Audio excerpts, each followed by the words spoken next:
This is a presentation for anyone who has ever held back. If you've ever been reluctant about speaking up in a group, if you've ever wondered whether or not you should state your opinion, if you've ever felt too intimidated to offer your input, if you've ever been shut down or silenced, then this webinar is for you. In the award-winning Connect to Lead blog, we posted an article not too long ago about speaking up in the workplace. It rapidly became one of our top 10 downloads of all time, so apparently this is a need for a lot of people. You're not alone. In fact, as I work with teams in all sizes of organizations, I almost always encounter this. At least one person, and usually more, feels unable to express their opinion and fully participate in critical conversations. We'll talk about why that is and what you can do about it on your own. We won't be talking about what leaders and organizations can do to create a better environment. That's a whole different workshop. This one is for you, so that no matter what's happening in your environment, you can find and use your voice to assertively communicate your needs. I'm Deb Calvert, the founder of People First Productivity Solutions and the Connect community.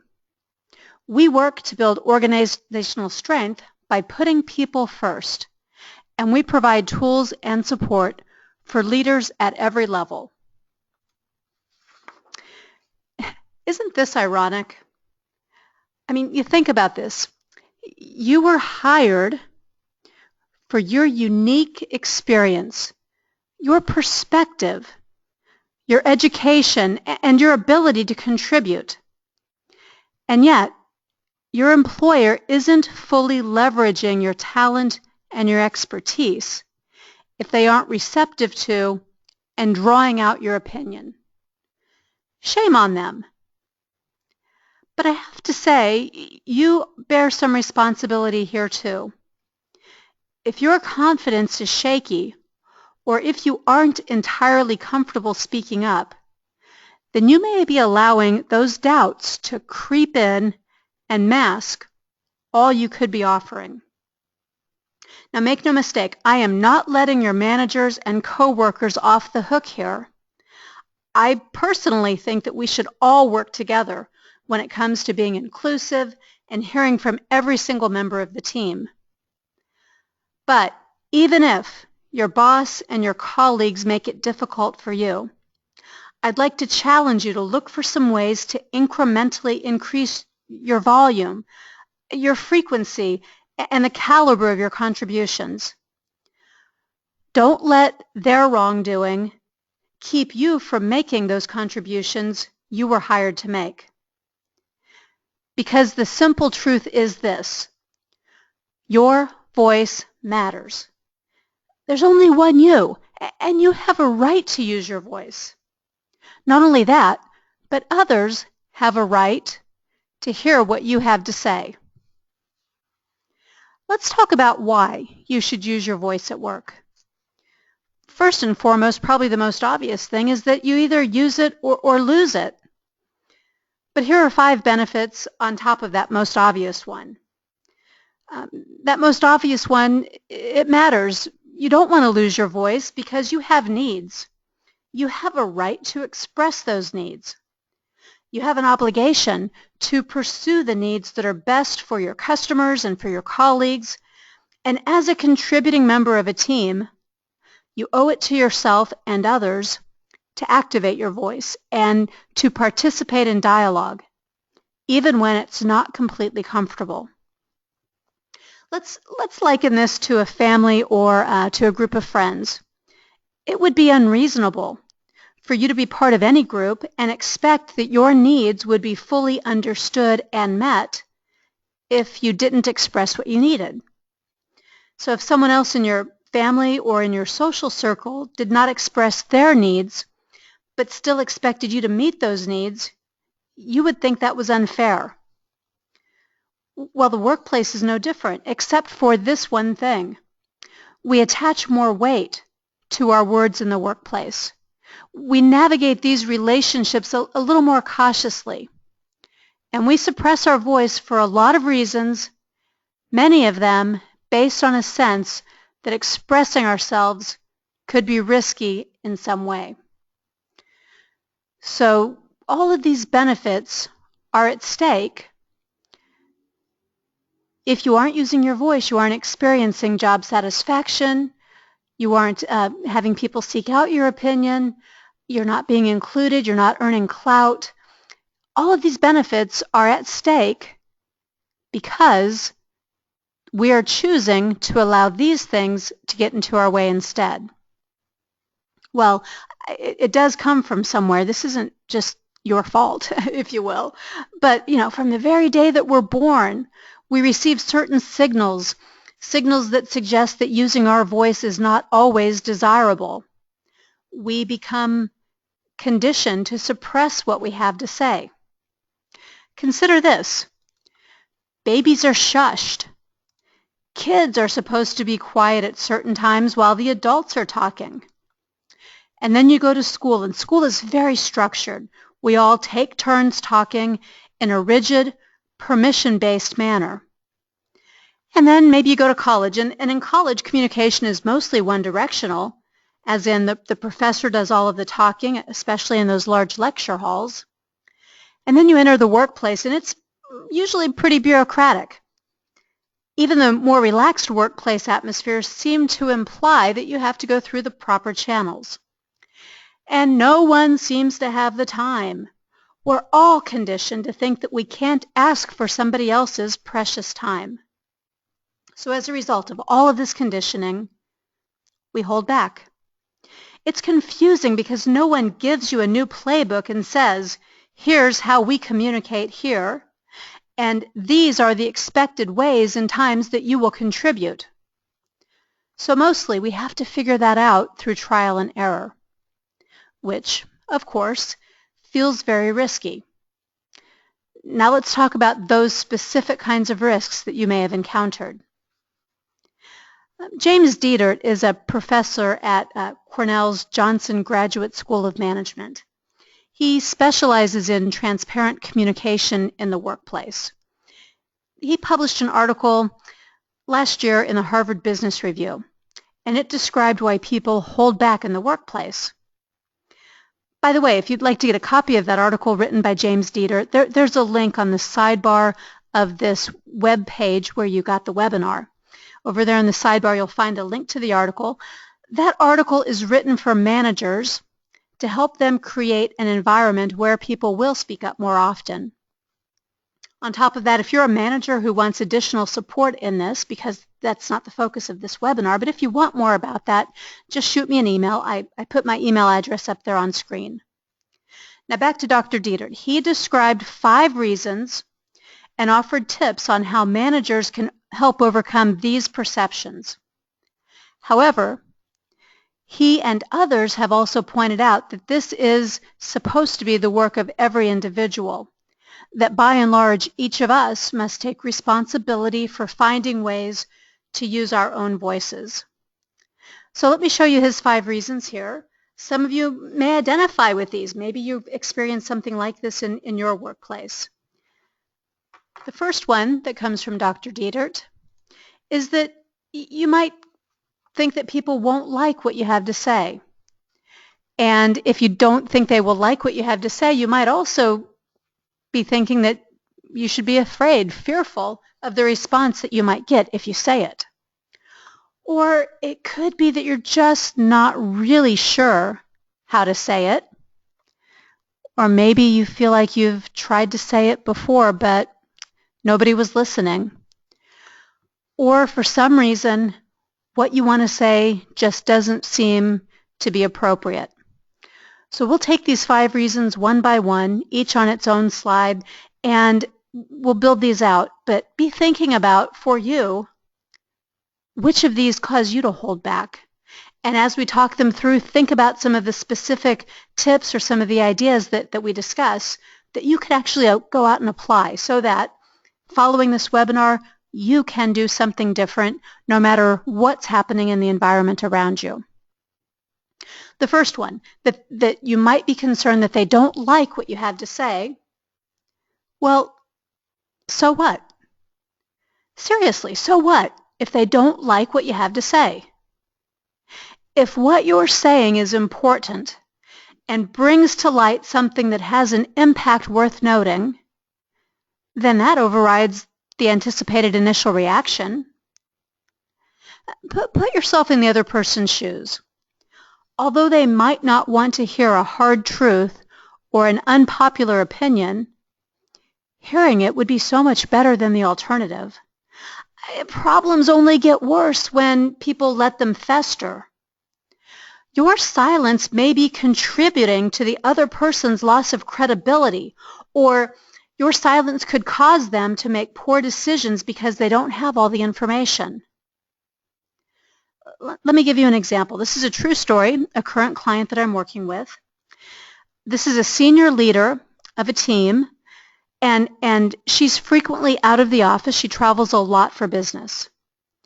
Now, she has two people that she calls her lieutenants, and they are the ones that other people are supposed to go to in her absence. What she doesn't really know is that her lieutenants are both extremely stressed and overloaded when she's gone. And they don't come across as being very receptive to helping people. So, of course, people avoid going to them. They wait until the senior leader returns, and that means that projects are frequently stalled out. Now, if you were this leader, wouldn't you want to know that the system you're relying on is broken? This wouldn't be about tattling on the lieutenants. This would be about seeing a problem and calling attention to it for the good of the entire organization. There doesn't have to be a shame or blame component to this, only an objective observation that's made in the common interest of fixing things. Thinking of it in that way, one frontline employee decided that he would tell the senior leader what was going on. And he prepared himself. He was very thoughtful about the way he described the situation. He used specific examples. He showed empathy to everybody who was involved. And guess what? The senior leader was at first a little surprised and a little skeptical about what he was saying, especially because he was relatively new to the team, but also because she didn't want to believe it. But her awareness of his perspective caused her to look through a different lens and see things differently. It took a few weeks for this to sink in for her and start seeing it for herself. But she did. And at that point, she also came to see this employee in a whole new light. She named him Employee of the Month, and she recognized in public his courage and candor. She lightened the load on her lieutenants, and she set up a whole new check-in system. Most importantly, she established a no BS zone, and she asked people to start telling her the truth more often. She says it still isn't easy to hear certain perspectives, but that she really values knowing, so she isn't like the emperor who was wearing no clothes. Now, I realize that's a long story, but here's the point. It all started with one brave voice who knew going in that she might not like what he had to say. He said it anyway because he thought, if I were in her shoes, I'd want to know. Well, the second reason that you might not speak up, especially if you think they won't like what you have to say, is this secondary concern. The secondary concern is not just the way the other person feels about what you have to say, but what they might do as a result of that bad feeling when you express yourself to them. Now, this is especially true if you've ever been on the receiving end of a bad reaction in the past, or if you've seen someone else get backlash for speaking up. So let me give you a mental exercise. You can take yourself through this exercise before you decide whether or not to speak up. This is a way to decide more objectively so you aren't letting your fear be the driver of your decisions. That fear will only be an informer, a data point that helps you to support the decision.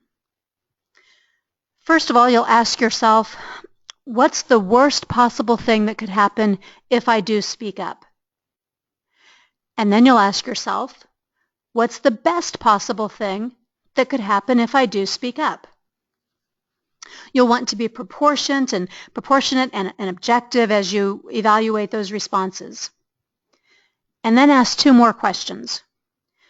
The next question is, what's the worst thing that could happen if I do not speak up? And what's the best possible thing that could happen if I do not speak up? Again, you want to be balanced here. Let me give you an example. Let me walk you through what this might sound like. You might be saying to yourself, well, if I tell him about this problem, the worst thing that could happen is that he'll be really angry. He'll probably say something sarcastic. I'll feel bad, and I'll be left wondering if I've just committed career suicide. On the other hand, the best thing that could happen if I tell him is that we'll get this problem fixed, and that would save us all a lot of time. It would probably save the company some money, too, because our time is valuable. Ultimately, I think this would be better for customer satisfaction. That was your first set. Now let's look at the second set of questions. Continue to play this out as if you were thinking it through. On the other hand, if I don't tell him, the worst possible thing that could happen is that we would keep following this same frustrating and time-consuming process that puts some of our business at risk. We could lose talented people or even customers due to the frustration this causes for everybody. The best possible thing that could happen if I don't tell him is that I'll be safe from his reaction. Well, here's the point. The anticipation of a certain response may not be the best criteria to use in making a decision about whether or not to speak up. We're going to talk about how to mitigate the risk of speaking up, but I first wanted to give you this alternate mental exercise so you won't have to feel like fear is driving you. Because oftentimes it really is better to roll the dice. Now, if you decide to speak up and to take a risk, then you'll want to be effective in conveying what matters most. You want to be heard and understood. You want your message to have impact. You don't want your delivery to detract from your content. You certainly don't want to cause a defensive reaction that turns your conversation into a conflict. So the short answer is that you need to say what you have to say in a way that is cool-headed, objective, and concise. You may need to set aside your emotional tone. We're coming up on some specific tips for how to say all of this a bit later. Let's just put these initial thoughts here as we're covering these 5 reasons people don't speak up from Dr. Dietert. Okay, now, you might be thinking that you have said this before, or you've said something similar, and frankly, no one listened. They just don't want to hear it. Let's check that. Are you sure, absolutely sure, they did not listen? Maybe they heard you, agreed with you, and are working to make things happen. Certain kinds of things take time, and there could be going on behind the scene that you just don't know about. And yes, I totally agree. You are right to think that they should be keeping you updated. But maybe that's not practical or possible. Sensitive situations in the workplace have to be handled with discretion. When difficult problems are being tackled, there can be a lot of angst caused when updates are incomplete or when decisions are still in progress. Right or wrong, maybe this isn't the freeze-out that it feels like it is. Now, in those cases, and yes, they certainly do happen, in those cases where someone really did not listen or did not take you seriously, well, shame on them. They were wrong to handle it that way.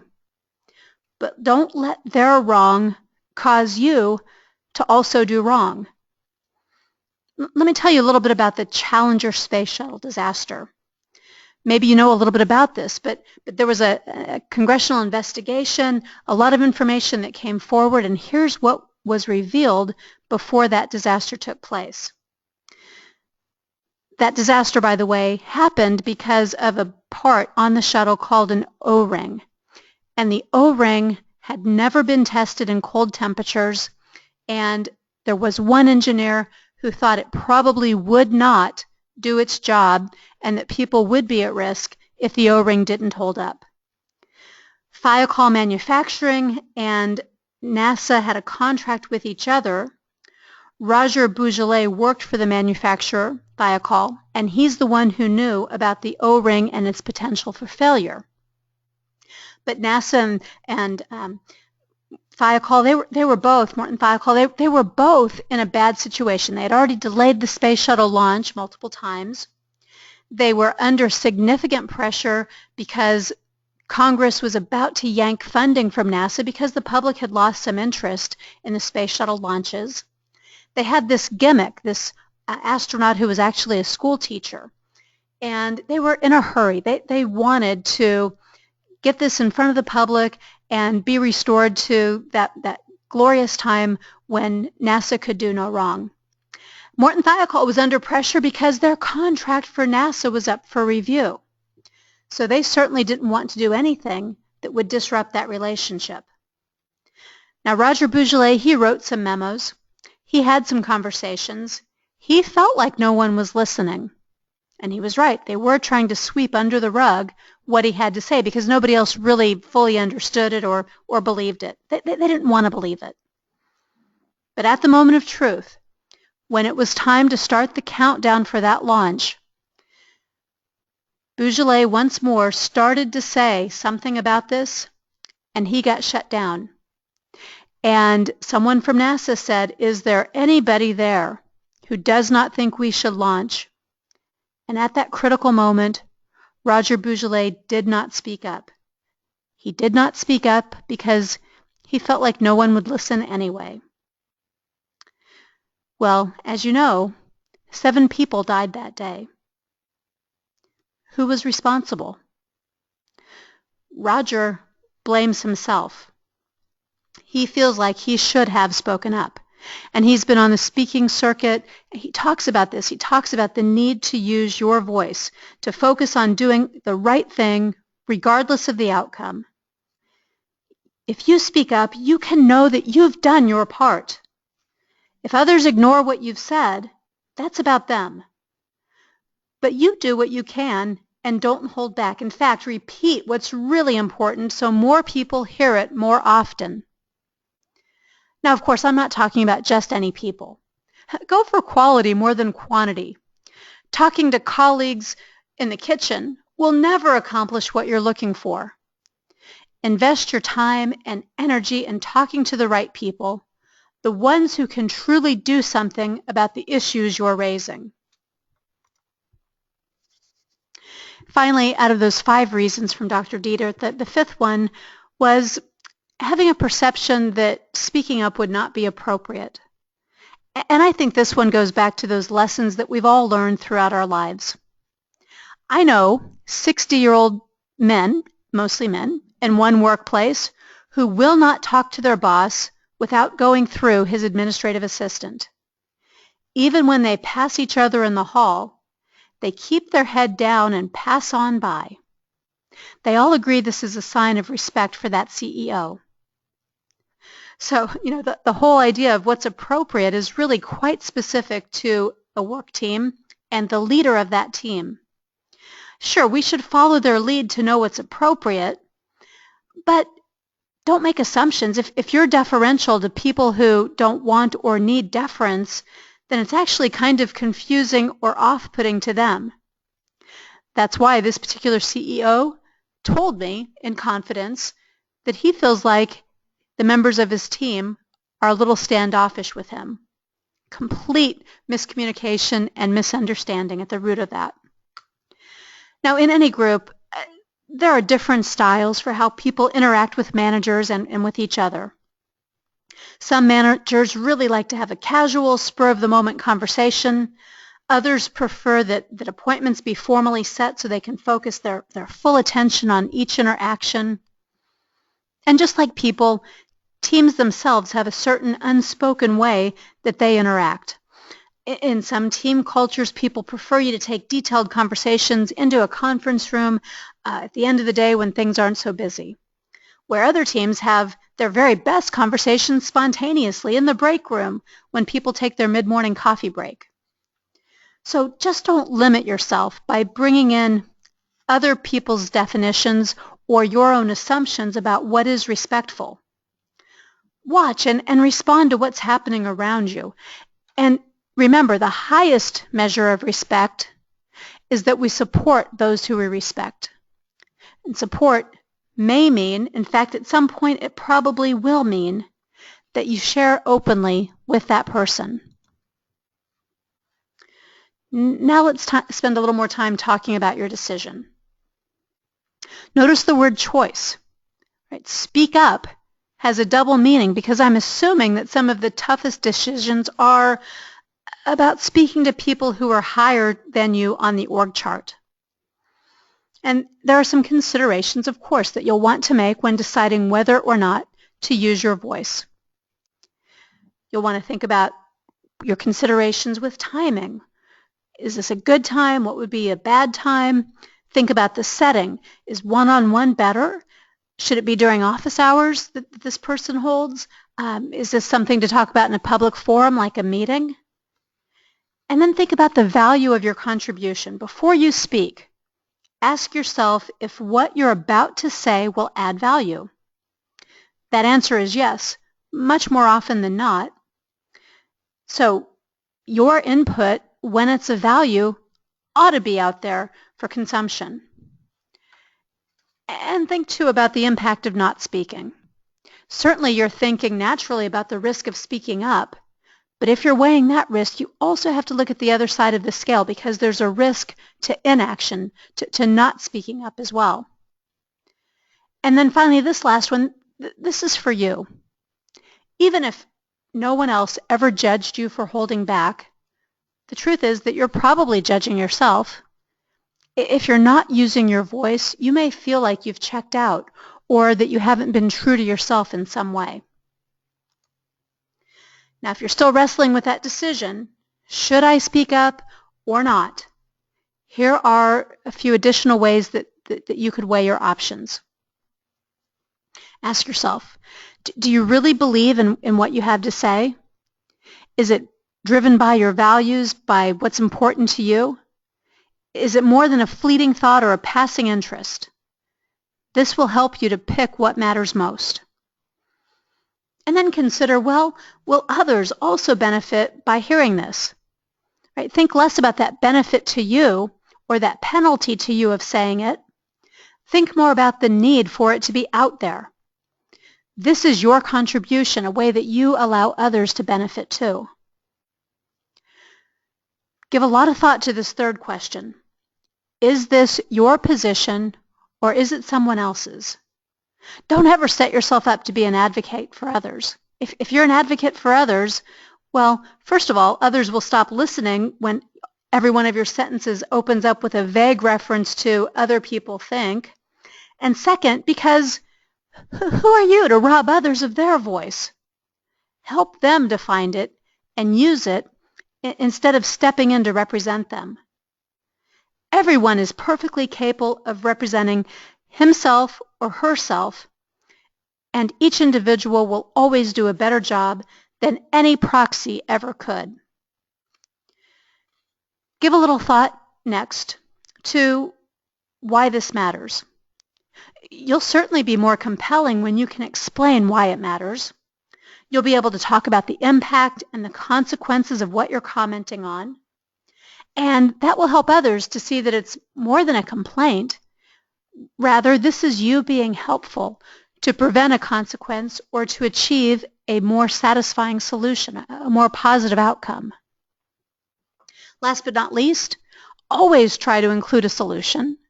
Right? The difference between whining and helping is that you'll be trying to solve a problem versus piling on to a problem that already exists.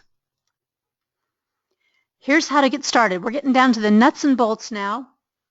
Once you have decided that you will speak up, you've decided that you will use your voice, these are some tips for getting started.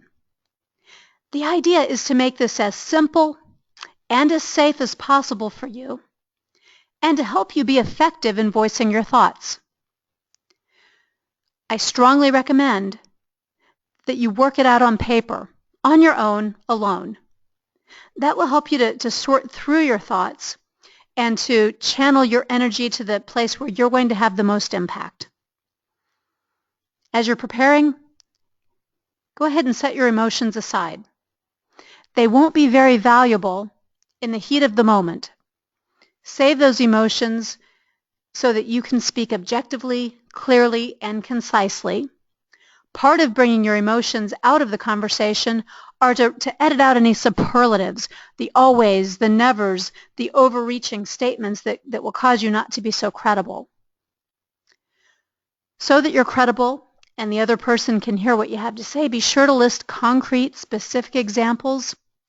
Be sure to talk about the impact and why this matters, and bring in that solution, that alternative that you think would be a better way of looking at this. And then finally, remember, you're all on the same team. There is common ground, your organizational mission, the purpose for your team, the handoffs that cause you to need to collaborate. Somewhere there's common ground. Start there so that you have an area of agreement and so you demonstrate that you are all on the same side. This is an example. Let me give you one. An example of how this would sound if you put all of this together. Now, you want to be sure that this is authentic for you. Authentic for you is going to be what you achieve when you find that common ground and you work through these other steps. If you were giving me feedback, let's say you were someone that I'd been coaching, and I'd given you some instruction around the Myers-Briggs type indicator. You might say something like this after a course in that. You might say, hey, Deb, I'm using what you taught us about the MBTI and about the learning styles and preferences a lot. See there, you just set some common ground. It's a very positive starting place. It also includes something very specific instead of something broad about MBTI. Now, this next part is really important. This is where you're establishing that there's a positive intention in the conversation. Instead of saying but or however, you would transition by saying something more like this. And I think we could do even more with this to support the team if you notice the difference. It's still positive, still constructive, and I have absolutely no reason to be defensive.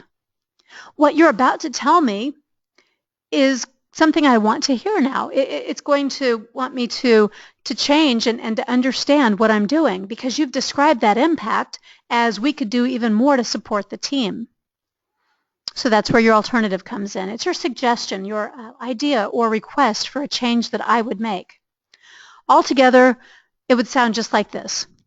Hey, Deb, I'm using what you taught us about MBTI and especially the learning styles preferences a lot lately. And I think that I could do even more with this to support the team if you devoted more time to this part of the workshop so we could have more role play and be able to practice with each other. Great idea. I mean, my reaction would probably be very, very positive, same as most people. If you respond to them in a way that shows them how you're here to help, they can respond to your feedback in a positive way as well. Now, that whole part about writing it down, right, that's where it gives you the chance to separate emotion from what will make you effective in your delivery. Writing it down also provides a way for you to check for these 6 impact ingredients. Be sure it's simple and it's straightforward and it's easy to understand. Make sure what you're about to say is candid. This is not the time to sugarcoat or dilute what you want to say. Don't leave any room for doubt about exactly what you mean. Bring in a little empathy. Pause. Think about how the other person might be feeling about the whole situation. Let them know that you're empathetic to their plight too. And then, there's confidence.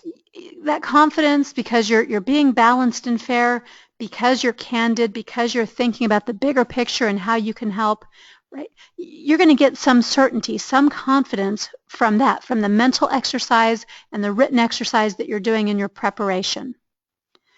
The other part of confidence comes from knowing that this thing needs to be said and that you are saying it in an effort to be helpful. And finally, keep it brief. Get to your point quickly. Eliminate any of the big setups and the lengthy examples. There probably are going to be some follow-up questions, so you don't have to pack all of that into your initial feedback. I've mentioned confidence a few times now, so that begs the question, where does confidence come from? That initial surge of confidence that propels you into any conversation comes from knowing this is the right thing to do and from believing in what you have to say. It also comes from the understanding that you have been hired to contribute your education, your experience, and your point of view. Now, once you're in that conversation, you want to maintain a confident and assertive tone. So here are some techniques for doing exactly that. Open with I instead of the word you. After all, this is about your own observations, your own perceptions, your own needs. So own it. And don't cast any blame. Don't speak with any judgments. There's no need to do that. Just keep it neutral, and you'll find it's easier to remain confident, as well as being easier for the other person to hear what you're saying too. Do not start with an apology. It's not true. You're not sorry for taking up someone else's time. You're not bothering anybody. You have nothing to apologize for. In fact, you're bringing a gift to the other person. An apology simply doesn't fit this conversation. Try to stay objective. This is where your prep work will give you an extra measure of confidence. And then finally, keep your underlying intention in mind. Fuel your own confidence by reminding yourself that this is for the greater good. You are part of a team. Both of you are together in this team, and ultimately you want the very same things. To convey your confidence, you can also plan in some strong phrasing. Notice the differences in the replacement phrases versus the ones in the first column. These phrases over here on the right-hand side, they make it clear that you firmly believe in what you're going to say next. They command attention. When you set up what you're offering with weak phrases like those on the left, they make it sound like you doubt yourself, and then you're less likely to be taken seriously. These phrases on the right assert your belief and show the strength of your position. Let's talk just a little bit more about being assertive. This is for you. Be sure and capture a screenshot of this and use this long term to gauge where you are. We have a measure here in the middle, a measure of what it feels like in 6 different ways, what's happening when you're assertive. What I mean by being passive is when you're not saying anything at all, when you're holding back. Being assertive is when you're stating what you need, and you're also respecting what others need as well. On the far right side, well, that's going too far.